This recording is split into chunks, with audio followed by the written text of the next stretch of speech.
আমরা লুটপাটের রাজনীতি করি না, আমরা উন্নয়নের রাজনীতি। আমরা মুসলমান হিসাবে রসুলের শিক্ষা থেকে শিক্ষা নিয়ে আমরা, আপনারা শুনেছেন আমাদের দেশনেত্রী বেগম খালেদা জিয়া কী বলেছেন। তিনি বলেছেন, আমি প্রতিহিংসার রাজনীতিতে বিশ্বাস করি।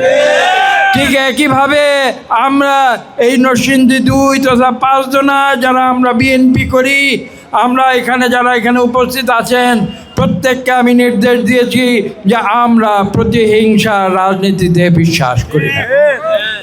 এবং আমি স্পষ্ট ভাষায় বলতে চাই যে আমরা সততার রাজনীতিতে রাজনীতি করি, আমরা আইনের রাজনীতি করি, আমরা উন্নয়নের রাজনীতি করি। আমি ব্যাখ্যা করে বলছি,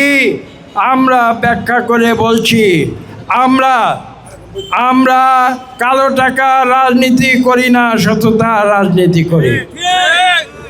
আমরা সন্ত্রাসের রাজনীতি করি না, আমরা আইনের রাজনীতি করি।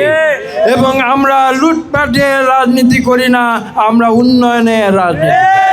এই 3টি কথা যতক্ষণ আপনারা মনে রাখবেন, আমি বিশ্বাস করি বিএনপিকে যদি আপনারা আগামী 12ই ফেব্রুয়ারি ধানের শীষে ভোট দেন, জনাব তারেক রহমানের নেতৃত্বে আমরা এই 3টি আদর্শকে বাংলাদেশে প্রতিষ্ঠা করে বাংলাদেশের 18 কোটি মানুষের জীবনধারাকে উন্নত করব, এদেশে গণতন্ত্র প্রতিষ্ঠা করব এবং এদেশে আমরা একটি উদারনৈতিক রাষ্ট্র ব্যবস্থা প্রতিষ্ঠিত করে বাংলাদেশকে আমরা সামনের দিকে এগিয়ে নিয়ে যাব।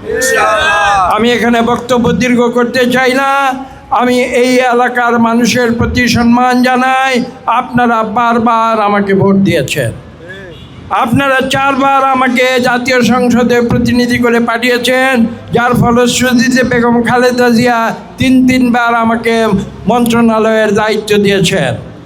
আমি আপনাদের উদ্দেশ্যে এটুকু বলবো যে আমরা সৎ পথে থেকে শহীদ প্রেসিডেন্ট জিয়াউর রহমানের আদর্শে, দেশ নেত্রী বেগম খালেদা জিয়ার আপসহীন রাজনীতির আদর্শে আমরা রাজনীতি করে আমরা সম্মুখে এগিয়ে যাব। আমরা লোভ লালসার জন্য রাজনীতি করি না, আমরা অর্থবিত্ত বৈভবের জন্য রাজনীতি করি না, আমরা ক্ষমতার জন্য রাজনীতি করি না, আমরা রাজনীতি করি মানুষের ভালোবাসার জন্য।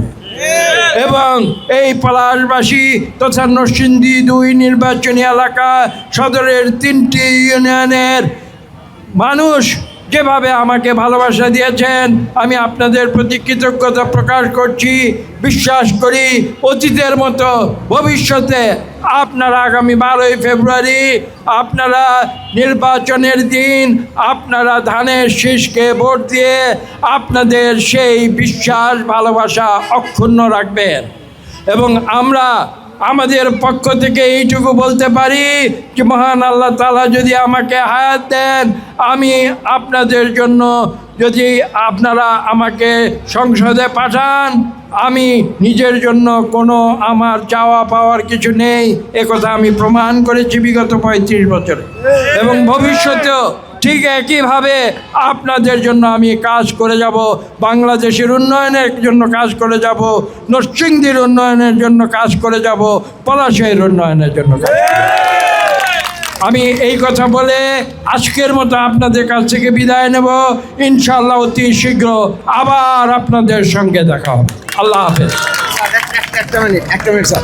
সংগ্রামের সাথে বন্ধুরা, আমরা স্যারের নেতৃত্বে আমরা যেখানে আক্রান্ত হয়েছিলাম, আমরা সেই দোকানে যাব,